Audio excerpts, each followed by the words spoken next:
एक कप जल जिसमें 250 ग्राम है जल के में इलेक्ट्रॉन तथा प्रोटॉन का कुल आवेश ज्ञात कीजिए। प्रश्न आपको स्क्रीन पर दिख जाएगा। प्रश्न दोबारा सुन लें। एक कप जल है H2O जिसके 250 ग्राम है, उसमें स्थित इलेक्ट्रॉन के कुल आवेश यानी कि ऋण आवेश का मान और प्रोटॉन के कुल आवेश यानी कि धन आवेश का कुल मान ज्ञात करना है। अब अगर देखा जाए तो इसके मान को ज्ञात करने के लिए हमें सबसे पहले दिया हुआ क्या है वो चीज नोट कीजिए। हमें दिया गया है एक कप जल और इसमें जो मात्रा है जल की वो होती है 250 ग्राम। अब जल का अगर फॉर्मूला देखा जाए वो होता है H2O। H2O इसमें दो होते हैं हाइड्रोजन के परमाणु और एक होता है ऑक्सीजन का परमाणु। अब अगर इनमें संख्या देखी जाए तो प्रोटॉन की संख्या कितनी होती है और इलेक्ट्रॉन की संख्या कितनी होती है।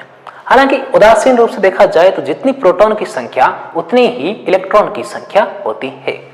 हाइड्रोजन 1 प्रोटॉन और 1 इलेक्ट्रॉन, ऑक्सीजन 8 प्रोटॉन और 8 ही इलेक्ट्रॉन, हाइड्रोजन 1 प्रोटॉन और 1 ही इलेक्ट्रॉन।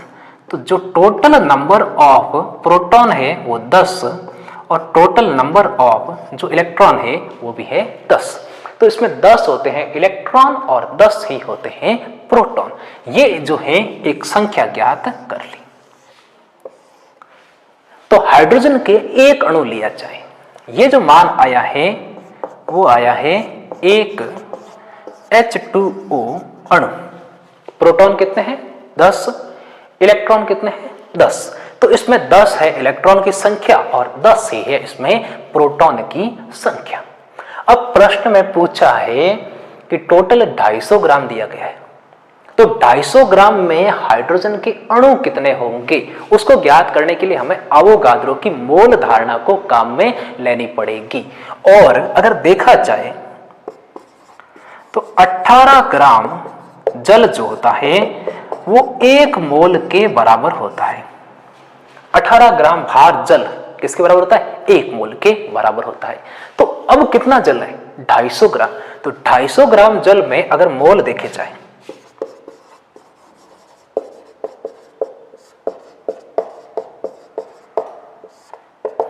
एक ग्राम जल में मोल होंगे 1/18। 1 ग्राम जल में, क्योंकि 18 ग्राम बराबर 1 मोल, तो 1 ग्राम बराबर 1/18। अब कितने ग्राम है 250 ग्राम। तो टोटल मोल कितने हो जाएंगे इनटू 250 मोल। ये आई मोल में मात्रा। तो मोल मात्रा कितनी हो गई 250/18 मोल हो गए। अब ये कह रहा है कि इसमें अणुओं की संख्या कितनी होगी। 1 मोल में जो अणुओं की संख्या होती है वो संख्या होती है 6.023 इंटू 10⁻23 होते हैं। तो अगर देखा जाए तो 1 मोल में जो अणुओं की संख्या होती है वो होती है 6.023 इंटू 10⁻23। ये हम जानते हैं एवोगाद्रो की धारणा से। तो 1 मोल में अणुओं की संख्या, जबकि हमारे पास कितने मोल है 250/18 मोल है। तो अब यहां पर देखो 250 ग्राम जल में अणुओं की संख्या 1 मोल में संख्या ये होती है। 250 ग्राम में हमारे पास मोल कितने हैं 250/18 मोल है। तो इनमें टोटल जो संख्या होगी वो होगी मोल इनटू जो अवोगाद्रो संख्या है, यानी कि मान हो गया 250/18 इंटू 6.023 इंटू 10⁻23 अणु। ये जो संख्या आई है वो टोटल अणुओं की संख्या है। अब एक अणु में कितने प्रोटॉन होते हैं 10, इलेक्ट्रॉन कितने होते हैं? 10, जबकि हमारे पास टोटल अणु कितने? इतने अणु हैं। तो उस स्थिति में कुल इलेक्ट्रॉन कहें या कहें प्रोटॉन की संख्या, दोनों बराबर है। इलेक्ट्रॉन का आवेश ज्ञात करेंगे हम नेगेटिव ले लेंगे, प्रोटॉन का आवेश लेंगे हम क्या ले लेंगे? पॉजिटिव ले लेंगे। तब यहां पर कुल संख्या देखी जाए तब देखो वो आएंगे कुल अणु इनटू कुल प्रोटॉन या इलेक्ट्रॉन की संख्या। अब अगर कुल अणु देखे जाए तो कितने अणु हैं? 250/18, 250/18 इंटू 6.023 इंटू 10⁻23 इंटू इलेक्ट्रॉन या प्रोटॉन की संख्या कितनी है? 10। तो इलेक्ट्रॉन की संख्या कितनी हो गई? 10। अब अगर ये मान देखा जाए तो वो हो गया 25/18, ये जीरो यहां साथ में इस तरफ ले रहा हूं, 6.023 इंटू 10⁻23, 1 + 1 25 हो जाएगी। ये टोटल नंबर ऑफ इलेक्ट्रॉन या प्रोटॉन आए हैं। एक प्रोटॉन या इलेक्ट्रॉन का आवेश जो होता है वो होता है 1.6 इंटू 10⁻⁻19 कूलम। तब यहां पर देखो जो कुल ऋण आवेश है इसमें उसका मान ज्ञात करते हैं। कितने इलेक्ट्रॉन है? ये इलेक्ट्रॉन की संख्या। ये जो हमने नंबर ज्ञात किया है वो नंबर इलेक्ट्रॉन की संख्या के रूप में भी कह सकते हैं और प्रोटॉन की संख्या के रूप में भी कह सकते हैं। जितने प्रोटॉन है उतने इलेक्ट्रॉन है, क्योंकि ये उदासीन है जल। अब इस प्रक्रिया में कुल ऋण आवेश, और कुल ऋण आवेश जो निकलेगा वो -Ne फॉर्मूले से। n यहां पर हमने ज्ञात कर लिया, ये संख्या आ गई। कितना है ये मान? E का मान एक इलेक्ट्रॉन या प्रोटॉन के आवेश का परिमाण वो ज्ञात करेंगे। अब मान रखें अगर तो ये -25/18 into 6.023 into 10⁻⁻25 into 1.6 into 10⁻⁻19 coulomb. और जब हम इसको सरल करेंगे आवेश का मान आ जाएगा। अब आपको ज्ञात करने कहे धन आवेश का मान, तो धन आवेश का मान भी क्या हो जाएगा? प्लस हो जाएगा। यानी कि अगर आप यहां ज्ञात करो कुल धन आवेश, और धन आवेश का मान कितना हो जाएगा? Q बराबर +Ne के बराबर हो जाएगा। अब इस प्रश्न को अगर दोबारा देखे जाए तो 250 ग्राम जल दिया हुआ है। 250 ग्राम जल में जो मोल आते हैं वो मोल आया है 250/18 मोल, 250/18 मोल आए। अब इस मोल में टोटल अणुओं की संख्या कितनी है? एक मोल में अणुओं की संख्या है 6.023 इंटू 10⁻23। तो टोटल इन मोल में जो अणुओं की संख्या होगी वो होगी 250/80 इंटू 6.023 इंटू 10⁻23 अणु। अब अगर देखा जाए टोटल प्रोटॉन या इलेक्ट्रॉन की संख्या, जब एक अणु में संख्या 10 है तो इनमें टोटल नंबर किससे मल्टीप्लाई हो जाएगा? 10 से। ये जो नंबर आया है ये 250 ग्राम जल में इलेक्ट्रॉन व प्रोटॉन की संख्या है। इलेक्ट्रॉन जितने हैं उतनी ही संख्या में प्रोटॉन है, और एक पर आवेश है 1.6 इंटू 10⁻⁻19 कूलम। तो कुल आवेश का मान कितना हो गया? ये आ गया। जैसे हम इसको सरल करेंगे कुल ऋण आवेश आ जाएगा, प्लस वाली वैल्यू सरल करेंगे कुल धन आवेश का मान आ जाएगा। और अगर पूरा निकाय देखा जाए जितना ऋण आवेश है उतना ही धन आवेश है, और निकाय पूर्ण रूप से क्या होगा? उदासीन अवस्था में होगा। नेक्स्ट क्वेश्चन जो है उसमें जो है दो आवेशों के मध्य विद्युत बल का मान 10 न्यूटन है। अगर इनके मध्य दूरी आधी कर दी जाए तब विद्युत बल का मान क्या होगा? यानी कि दो आवेश दिए हुए हैं, मान लो r दूरी पर है, उस स्थिति में उनके मध्य बल का मान दिया हुआ है और ये कह रहा है अगर दूरी आधी कर ली जाए तो बल का मान क्या होगा, और बल का मान पहली कंडीशन में कितना दे रहा है 10 न्यूटन। लेट यह है पहला आवेश जो कि है Q1 और इससे r डिस्टेंस पर दूसरा आवेश है Q2। इस स्थिति में इन दोनों के बीच अगर बल का मान देखा जाए तो वो होगा 1/4 pi epsilon not Q1 Q2 upon r square, और ये कह रहा है ये मान किसके बराबर है 10 न्यूटन के बराबर है पहली स्थिति में। फिर सेकंड स्थिति में ये कह रहा है अगर इनके मध्य दूरी आधी कर ली जाए, पहली स्थिति कंप्लीट। सेकंड ये है पहला आवेश Q1, दूसरा आवेश Q2, लेकिन अब दूरी इसकी तुलना में क्या कर ली आधी कर ली, यानी कि दूरी कितनी हो गई r/2 हो गई। अब अगर उस स्थिति में बल का मान कितना है F डैश है, तो यहां मान देखो 1/4 pi epsilon not Q1 Q2 upon distance का वर्ग, डिस्टेंस कितनी है r/2, तो यहां पर वर्ग होगा r/2 का स्क्वायर।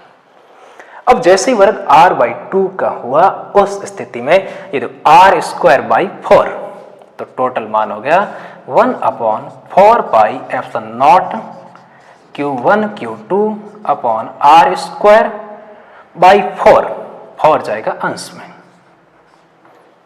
अब आप टोटल मान देखो, ये पूरा मान सेम है, बस फर्क किसका आया 4 गुणा का, यानी कि बल का मान कितना हो जाएगा 4F, इसकी तुलना में बल कितना हो गया 4 गुणा, और यानी कि 4 × 10, तब बल का मान कितना हो जाएगा 40 न्यूटन के बराबर हो जाएगा। यानी आवेशों के बीच की दूरी आधी कर दी जाए तो बल कितना हो जाता है सीधा ही 4 गुणा हो जाता है।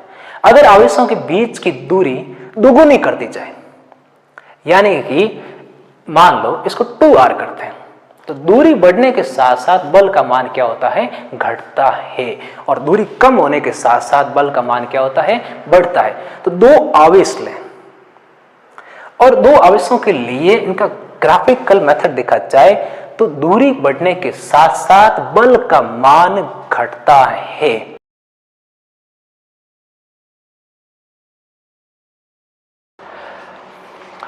अब देखते हैं अगला प्रश्न। अगला प्रश्न है, दो समान आकार एवं आकृति की वस्तुएं हैं जिसमें एक पर आवेश है +10 माइक्रोकूलम और दूसरी पर आवेश है -20 माइक्रोकूलम। उस स्थिति में उन दोनों के मध्य बल तथा अगली स्थिति में कह रहा दोनों को आपस में स्पर्श करवाएं और स्पर्श करवाने के बाद वापस उसी दूरी पर रख दें, तब बल के मानों का अनुपात क्या होगा। यहां ध्यान रखना इस प्रश्न में कि अगर वस्तुओं को जो चीज दी गई वो ये है कि दोनों वस्तुएं आकृति भी समान है और आकार भी क्या है समान है, हम केवल उसी कंडीशन में देख रहे हैं। अगर आकृति अलग हो जाती है आकार अलग हो जाती है तब आप इस तरीके से मत करना, तब धारिता का और विभव का इफेक्ट पड़ना शुरू हो जाता है। तो अब देखते हैं ये पहली वस्तु, ये फर्स्ट कंडीशन में क्या दे रहा है, ये है पहली वस्तु और ये है दूसरी वस्तु। एक पर आवेश है +10 माइक्रोकूलम और दूसरे पर आवेश है -20 माइक्रोकूलम। एक है धन आवेशित और दूसरी है ऋण आवेशित, और मान लो कि दोनों परस्पर r दूरी पर रखी गई है। उस स्थिति में इन दोनों के मध्य जो बल का मान अगर देखा जाए F बराबर 1/4 पाई एप्सिलॉन नॉट, और पहला आवेश 10 माइक्रोकूलम है, इसको कूलम में चेंज करें तो माइक्रो का मतलब होता है 10 की पावर -6। तो अगर इसको मान लें Q1 और इसको मान लें Q2, तो ये Q1 Q2 अपॉन r², ये मान हो जाएगा। अब हमें ना तो ये मान रखना है ना ये रखना है, क्योंकि बल का अनुपात लेना है, तो ये मान वापस में क्या हो जाएंगे लेस हो जाएंगे। ये दोनों मान रख के देखते हैं। इस स्थिति में 1/4 पाई एप्सिलॉन नॉट r², ये तो सेम का सेम। Q1 का मान 10 माइक्रोकूलम Q2 का मान 20 माइक्रोकूलम और इसको अगर चेंज करें तो 20 × 10 की पावर -6। दोनों के बीच बल की प्रकृति कैसी होगी? आकर्षण प्रकृति होगी। यहां बल की प्रकृति कैसी होगी? आकर्षण होगी। अब उस स्थिति में इस पूरे को सरल करें तो देखो आप, ये है 2 × 10 की पावर -6 और -6 -12, एक ये ले लिया, प्लस का -11, एक ये ले लिया, -10, तो 10 की पावर -10 अपॉन 4πε0r², ये बल का मान आ गया। और ये प्रकृति कैसी है? आकर्षण। अब अगले स्टेप में ये कह रहा है कि दोनों आवेशों को आपस में स्पर्श करवाएं। जैसे ही इन दोनों को जोड़ेंगे, इस पर इलेक्ट्रॉन है अधिक और इस पर इलेक्ट्रॉन है कम, तो ये अधिक वाले इलेक्ट्रॉन इस पर ट्रांसफर होंगे। आकार दोनों का सेम है, आकृति सेम है, उस कारण से दोनों पर विभव सेम होगा। उस समय आवेश भी दोनों पर क्या हो जाएगा? सेम हो जाएगा। विभव सेम, आवेश सेम। विभव कंफ्यूज हो रहे हैं तो आगे पढ़ लेंगे हम। अब उस स्थिति में टोटल जो आवेश आएगा वो आवेश कितना आएगा? तो सेकंड कंडीशन को अगर अप्लाई करें तो जैसे ही स्पर्श कराएंगे उस स्थिति में इस पूरे निकाय का नेट आवेश देखो आप क्या बचेगा? +10 माइक्रोकूलम और -20। तो उस स्थिति में जो नेट चार्ज होगा जो अभी है वो है +10 -20, यानी कि -10 माइक्रोकूलम है। अब ये दोनों पर आधा आधा हो जाएगा, तब प्रत्येक पर जो आवेश बचेगा उसका Q' जो मान होगा वो -10 माइक्रोकूलम बाई 2, मतलब कितना हो जाएगा? -5 माइक्रोकूलम हो जाएगा। आवेश आधा आधा, यानी कि ये पहली वस्तु, ये दूसरी वस्तु, इस पर भी आवेश है 5 माइक्रोकूलम और इस पर भी आवेश है 5 माइक्रोकूलम। अब भी दोनों के बीच की दूरी कितनी है? r है। इस स्थिति में बल का मान अगर हम F' से व्यक्त करें तो बल का मान होगा 1/4πε0। ऋण आवेश और ऋण आवेश के बीच क्या बल होगा? प्रतिकर्षण बल होगा। प्रतिकर्षण बल के कारण ये मान अगर देखा जाए, Q1 कितना है? 5 × 10 की पावर -6, माइक्रो को चेंज किया। ये कितना है? 5 × 10 की पावर -6 अपॉन दूरी अब भी कितनी है? r² है। F तथा F' का मान ज्ञात करके खुद सॉल्व करें। किसी समबाहु त्रिभुज के 3 कोनों पर क्रमशः +Q, -2Q तथा +4Q आवेश स्थित है, तो 2Q आवेश पर -2Q आवेश पर लगने वाले बल का मान ज्ञात कीजिए जबकि त्रिभुज की भुजा A है। तो जो प्रश्न में दिया गया है वो चीज अगर देखी जाए, क्या कह रहा है ये प्रश्न में कि ये एक समबाहु त्रिभुज है। ये है +Q आवेश, ये है -2Q आवेश और यहां है +4Q आवेश। और इसकी भुजा जो है समबाहु त्रिभुज है, तो तीनों भुजाएं क्या होगी? बराबर होगी। और ये कह रहा है इस आवेश पर लगने वाले बल का मान ज्ञात कीजिए। तब यहां पर देखो, ये है प्लस आवेश और ये है माइनस आवेश, दोनों के बीच बल की प्रकृति कैसी होगी? आकर्षण प्रकृति होगी, यानी ये इसको अपनी तरफ खींचेगा। और मान लो ये बल कितना है? F1 वेक्टर है। दूसरा, ये है ऋणात्मक, ये धनात्मक, इनमें भी होगा आकर्षण, यानी कि ये भी इसको अपनी तरफ खींचेगा। और मान लो कि ये बल है F2 वेक्टर। अब अगर मान देखा जाए तो F1 का जो मान आएगा वो मान आएगा 1/4πε0। आवेश पहला कितना है? +Q। दूसरा आवेश कितना है? -2Q। ये दोनों मान आ गए।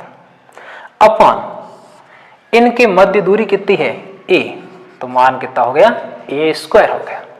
अब देखो यार जो माइनस आएगा वो केवल आकर्षण को व्यक्त करेगा। अब आप यहां पर देखो ये हो गया 2q² minus 2q² upon 4πε0a², ये मान हो गया। दूसरा f2 का अगर मान देखा जाए तो f2 बराबर 1 अपॉन 4πε0, आवेश कितना है -2q, यहां पर मान कितना है 4q अपॉन डिस्टेंस a का स्क्वायर। अब इसको अगर सरल करें तो -8q अपॉन 4πε0a² के बराबर होगा। यह है पहले पर बल और यह है दूसरे पर बल, और ये दोनों बल परस्पर किस कोण पर हैं, थीटा बराबर 60 डिग्री। तो परिणामी बल हम सदिश संयोजन के आधार पर ज्ञात करेंगे। अब इसमें देखा जाए तो जब जैसे ही गणितीय धारणाएं हम सरल करना शुरू करेंगे थोड़ा सा यह गणित टफ हो जाती है। तो यहां पर देखो ये मान है -2, इस पूरे को एक सेम मान लें और मान लो कि वो है 2k। इस पूरे को देखो आप -8k, क्योंकि q अपॉन 4πε0a² वाली वैल्यू को हमने क्या मान लिया है k ले लिया, ताकि सदिश संयोजन में फॉर्मूले में जब मान रखें तो आसान हो जाए। अब रखते हैं सदिश संयोजन का मान, और सदिश संयोजन फॉर्मूला कहता है f बराबर f1² plus 2f1 f2 cos theta plus f2²। यहां ध्यान रखना माइनस चिन्ह केवल आकर्षण या केवल पर आकर्षण बल को दर्शा रहा है, क्योंकि आवेश का मान ये साफ में लिखा है और इसकी कोई मतलब नहीं है। अब आप मान रखो f1 का मान 2k का स्क्वायर 2, f1 है 2k, ये मान है 8k, साथ में cos 60 प्लस 8k का स्क्वायर और इस पूरे का वर्गमूल।